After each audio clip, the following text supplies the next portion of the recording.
Hi, welcome to my channel. If you're new here, feel free to subscribe. But yeah, just I hope you all stick around and see what else I come out with. But as you can see by today's title, it's not going to be about homeschooling. I'm hoping to have like kind of a mix of videos on my channel anyway, and not just like all homeschooling, because I feel like there's only so much emphasis I can put on it. I think it's very important, but like I can only share my curriculum I'm using like one time and stuff. So, and then like again the next year. And yeah. So today I'm going to be talking about my weight loss journey. Some of the things I am discussing may be like triggering to some if they've dealt with some of these issues that I'm bringing up. But yeah, so just a little trigger warning, just in case this is a sensitive topic and something that's been like a big struggle and you don't want to like rehash those things. But yeah, so I will give a little background. So as a child of like, I'm going to give background of like where I've been like weight wise all throughout my life. So as a child, up until like probably 4th, 5th grade, around puberty, is when I was like really, really tiny. Like I'm petite to begin with because I'm only 5 feet tall. But like I was really skinny up until like around 4th, 5th grade. And then I started putting on weight, probably hormonal somewhat. And also just not really growing much anymore because I probably basically hit most of my growth spurts by then. Excuse me, my throat's a little dry today.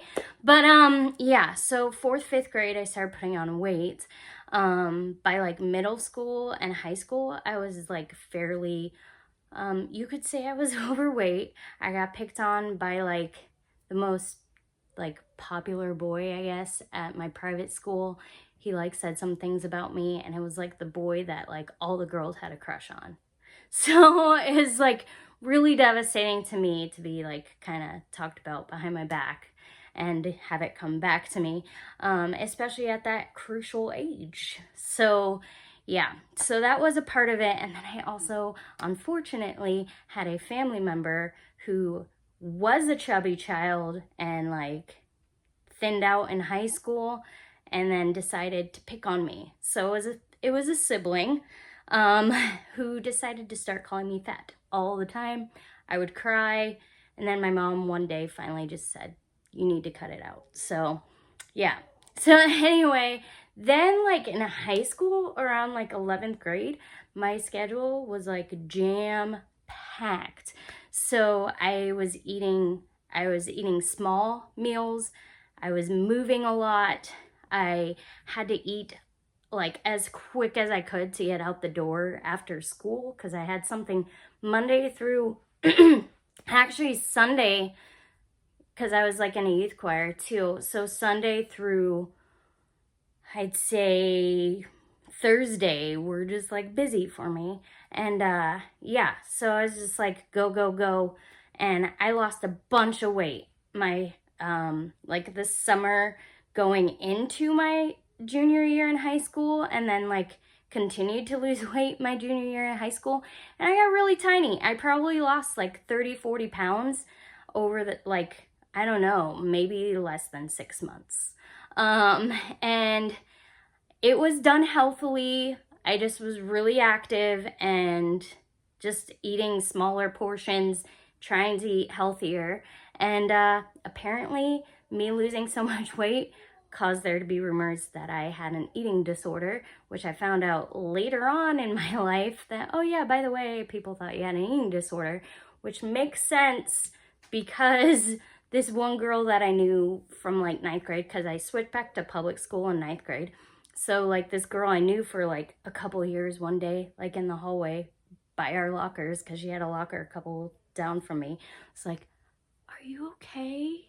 Like, you've gotten really tiny. Are you okay?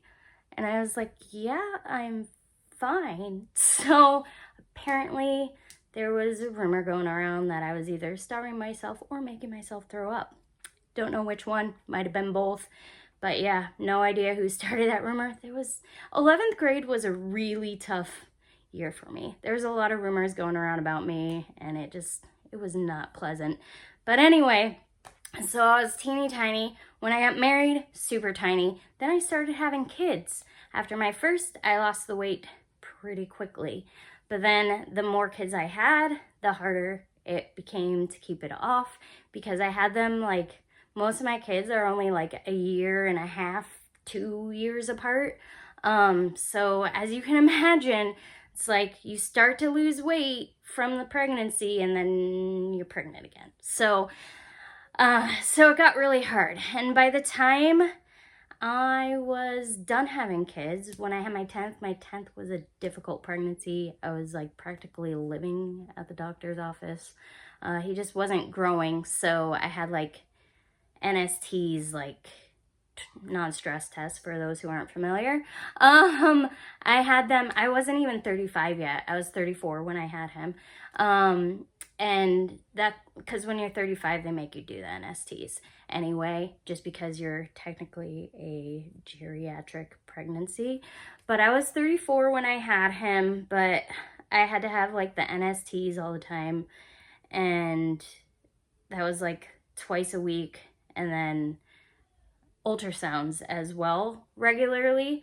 So that was a lot of fun. Oh, when I was pregnant with my 4th, I was concerned because I hadn't gained any weight for a while. This was also like really hard for me. So when I was pregnant with my 4th, I told my doctor, I'm like, yeah, like my measurements have been the same, because, you know, they measure your belly when you're pregnant to make sure that the baby's growing. And then also your weight. And I was like, I haven't gained any weight. My measurements been the same. I'm a little concerned. And usually I'm like a super easy patient, okay? Because when they're like, do you have any questions? I'm like, no, I'm good. So I feel like I'm an easy patient. I'm not difficult at all. And so when I was asking her, like the first time I asked her about it, she's like, oh, you started out overweight, so it's not a big deal. Like, she said it kind of like that, like all snooty and uptight. Needless to say, I did not go back to her for the rest of my pregnancies. I switched to midwives, but still had them in the hospital. But yeah, so that was a devastating blow, to be told by a doctor, oh, I don't really care. And she should have, because what ended up happening is I ended up having to be induced, because why? I was measuring like the same for a month. And I was like, yeah, told you should have been concerned. But anyway, so doctors have been like kind of awful. But yeah, so by the time I had my 10th, back to that, I wasn't like, I was like overweight after him, but like a couple years later, especially probably around the time COVID hit, I had ballooned up to 10 pounds more than my heaviest at full term pregnancy. So I was like definitely overweight, because yeah, that's heavy, because if you put a lot of weight on during pregnancy, you know, to be 10 pounds more than at full term is pretty serious. So I was mad at myself for having gotten that heavy, especially as someone who's only 5 feet tall. Like, weight really shows pretty easily, because it doesn't have as much mass to go cover. So it just kind of shows everywhere. But yeah, so I'd gotten really, really mad at myself. And despite, like, at that point too, I will mention that I was thinking I was putting healthy things in my body. Like, I was like, I'm eating fruits and vegetables and protein, I'm good. But the thing is, I was eating a lot of junk food. I was snacking late at night on things that weren't healthy. I also was eating a lot of sweets, like even not on birthdays. So just like eating all those things that weren't good for me, just like really added up. But even though I was eating all that stuff and thought I was being pretty healthy, because I was eating my fruits and vegetables and proteins, and I I was still overweight, and I was working out a lot. I was working out like probably a good hour and a half a day, because I do like a quick short workout, probably 15 to 30 minutes in the morning, and then another like 45-minute workout in the afternoon.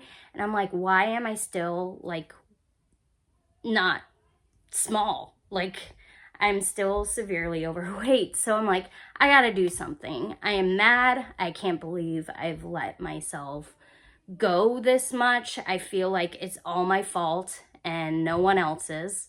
And I can't believe that I've gotten to this place, because I remember how awful I felt when people were calling me names growing up, and all that stuff, and just being picked on as a child. And I'm like, I don't want to be that person.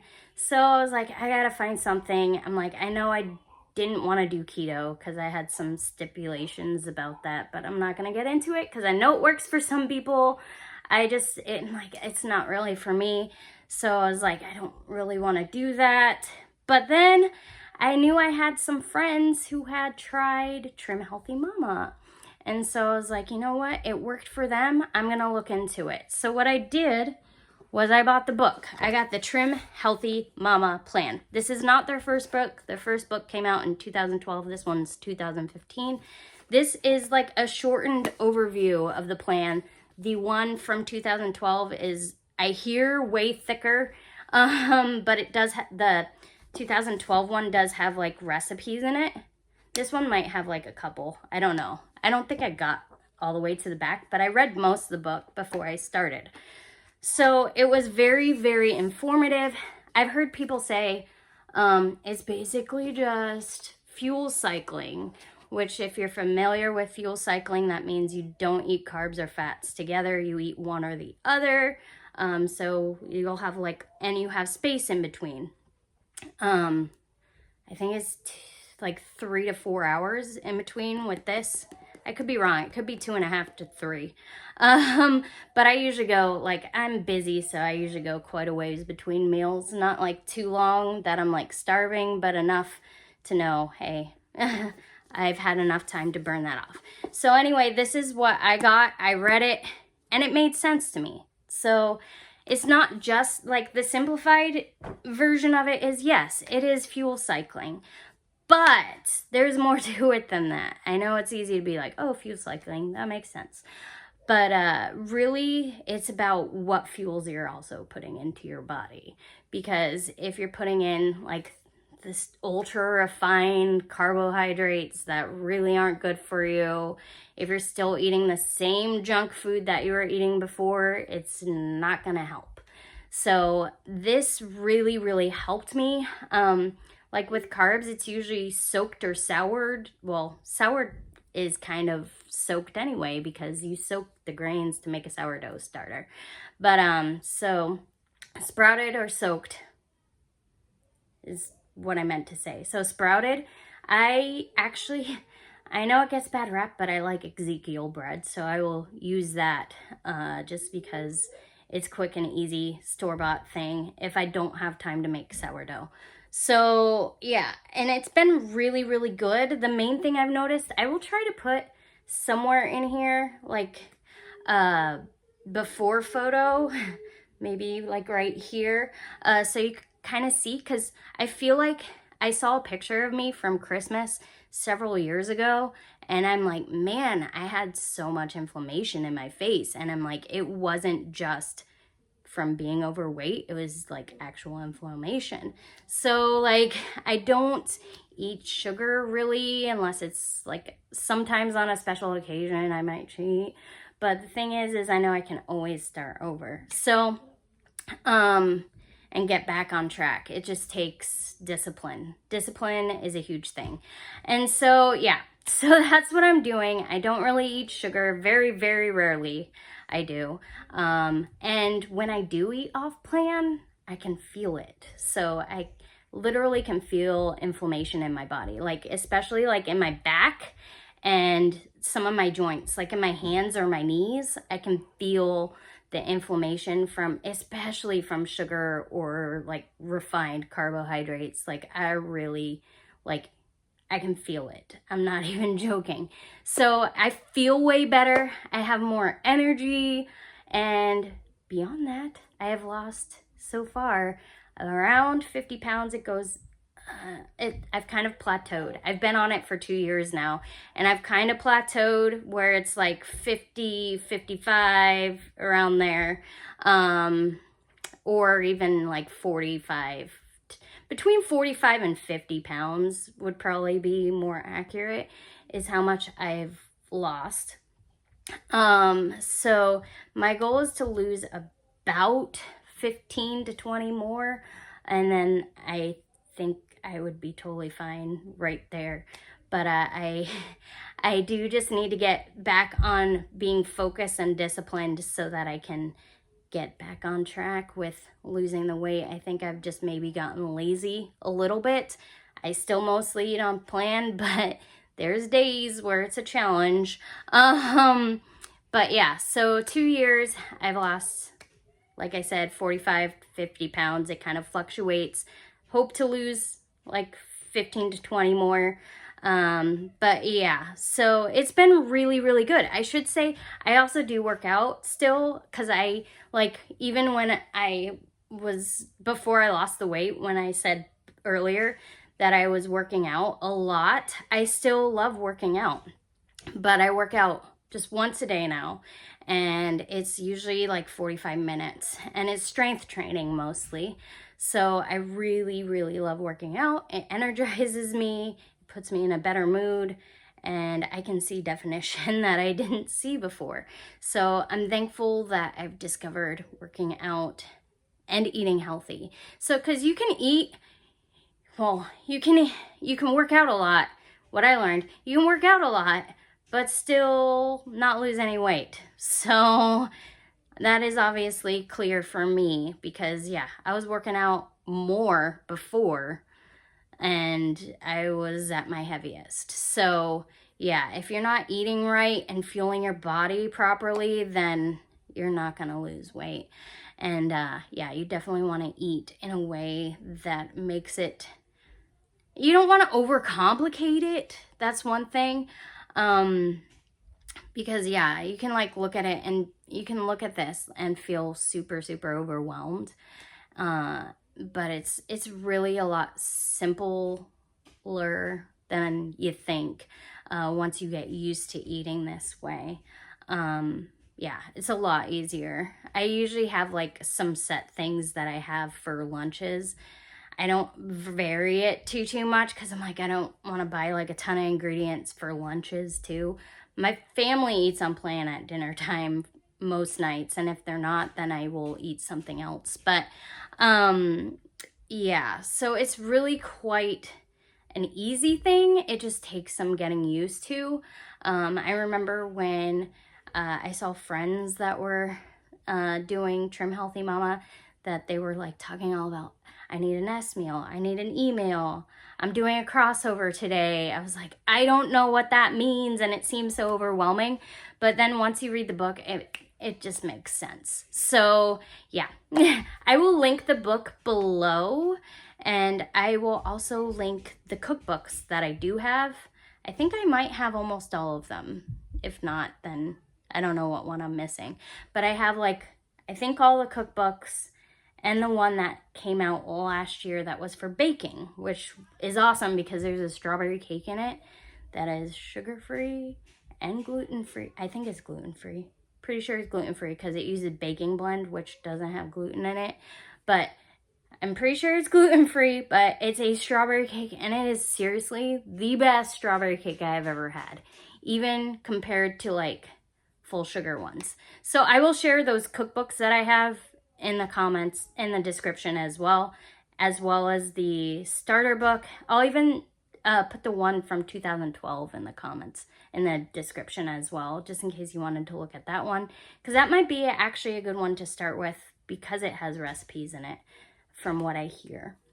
So that is it, and I hope I maybe inspired someone else who feels kind of in the same place that I was in to maybe start their journey. You can start it doesn't even have to be Trim Healthy Mama. It just has to be something that works for you, that you know is sustainable for you, something that's like a good lifestyle change. My mom, she did South Beach diet and she lost like a bunch of weight on it a while back, and then she broke her ankle and kind of got sad and fell off of it, but now she's back on it and she's already lost quite a bit of weight. So South Beach is also a very good one.